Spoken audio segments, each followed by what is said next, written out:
morning, students. Our today's topic will be development of aortic arches or arterial arches. Very important topic. So therefore, aortic arches, or they are called arterial arches. It is asked as a short note, development of arterial arches or aortic arches. So first, the first point will be the introduction. In the introduction, we draw the diagram in such a way that first there will be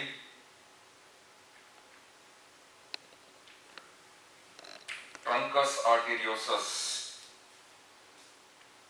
This truncus arteriosus is dividing into two parts,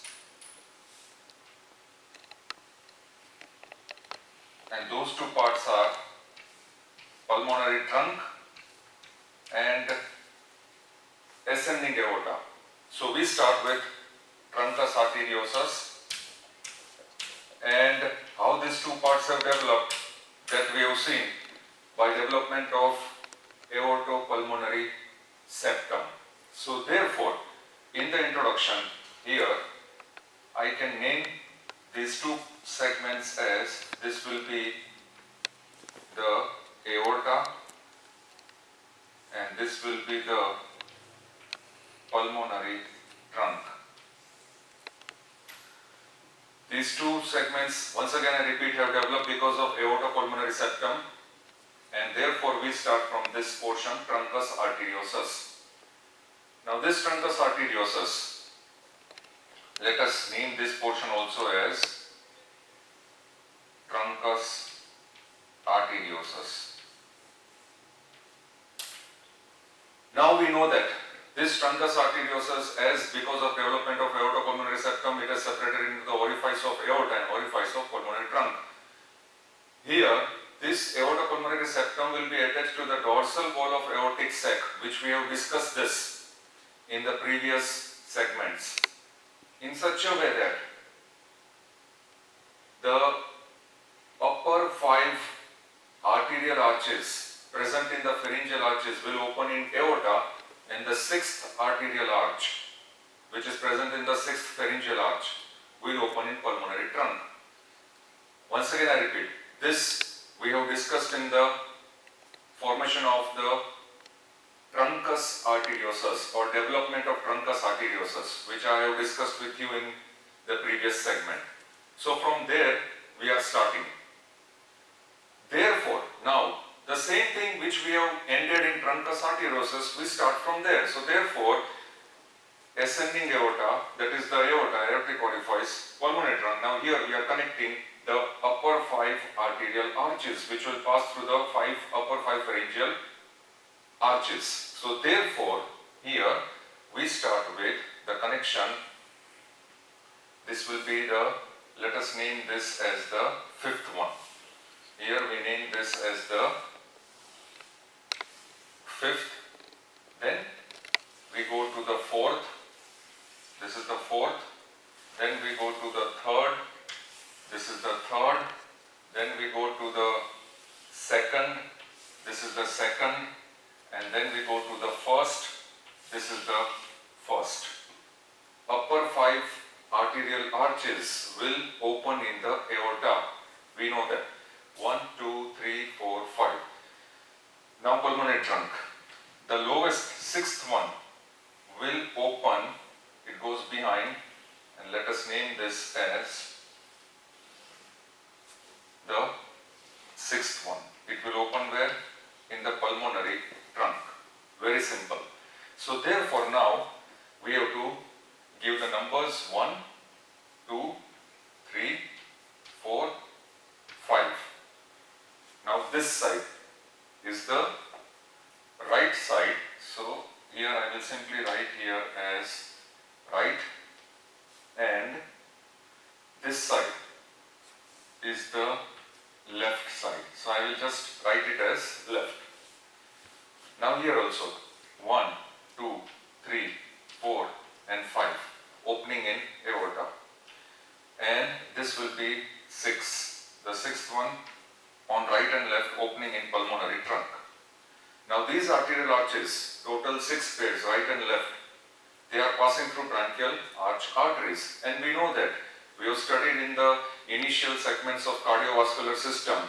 They are connected on both the sides with dorsal aorta.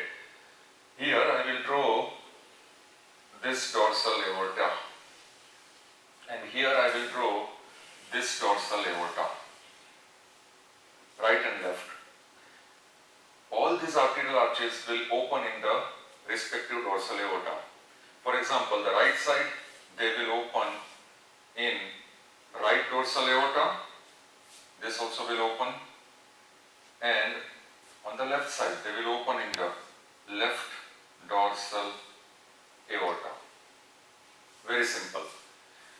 Therefore, now we name these structures as the right dorsal aorta, and here we name this structure as the left dorsal aorta. Now this right and left dorsal aorta, caudally, please note down, caudally below these arches, they will join with each other. Now where will they start joining? They will start joining from caudal till cephalic. So they will start their joining from caudal end and come in the cephalic direction. So that means from the fourth lumbar level till the fourth thoracic level, the right and the left dorsal aorta will join with each other. And therefore here we just show that these two dorsal aorta will join with each other. This is what we just need to show. And it will form single median dorsal aorta. Now remember, this should be very clear that this joining will not extend from cephalic to caudal direction, but it will extend from caudal till cephalic direction. That means they will start their joining somewhere at the level of the fourth lumbar vertebral level. And then from the fourth lumbar vertebral level, both the dorsal aorta, right and left, they will form the single median dorsal aorta. It will come up in the cephalic direction till the level of T4. Therefore, this is the upper level. So this level will be T4 level. So here we can write this level as T4 level. Very simple. So therefore, now the same dorsal aorta, now we know that at T4 level it will continue, both the dorsal aorta will join and it will continue as the median dorsal aorta till lumbar 4 level. Now what about the cephalic direction here? Cephalic to this first arterial arch or first aortic arch, the right and left dorsal aorta, they will continue, see here, they will continue in the cephalic direction. I am putting an arrow to show that they will continue where? In the brain. And they will continue in the brain where they will divide into various branches. What are those branches? Ophthalmic, which supplies the orbit, anterior cerebral, middle cerebral, posterior communicating, which supply the brain, and finally in the brain they will fuse with basilar artery. This is just for the knowledge. You just have to mention that the two dorsal aorta above the level of first arterial arch will progress in the cephalic direction and they will enter the brain. Then we will see what will happen. Just now at this stage, we have to remember that much only. They will enter the brain. Now what happens? Now, there will be formation of several buds. Now, these buds which will develop will be in relation to third aortic arch artery and sixth aortic arch artery. But once these buds they start developing, they enter a stage which is known as branchial stage. Therefore, now our second point here, if I write here the second point, will be the branchial stage. And that branchial stage, what we'll do will be, we will add here in that branchial stage only, or rather we can draw another diagram in the branchial stage. And then after the branchial stage, the third stage will be here, this will be post-branchial stage. Here we have finished the introduction. Now let me tell you, in the branchial stage, certain birds will develop, certain branches will develop. And at the same time, there will be disappearance of certain aortic arches. Note down one thing. As one of the aortic arches disappear, another aortic arch or another bird will develop. So in sequence they will start disappearing, and in sequence some of the birds will start developing. That is our branchial stage. What will happen in the post-branchial stage?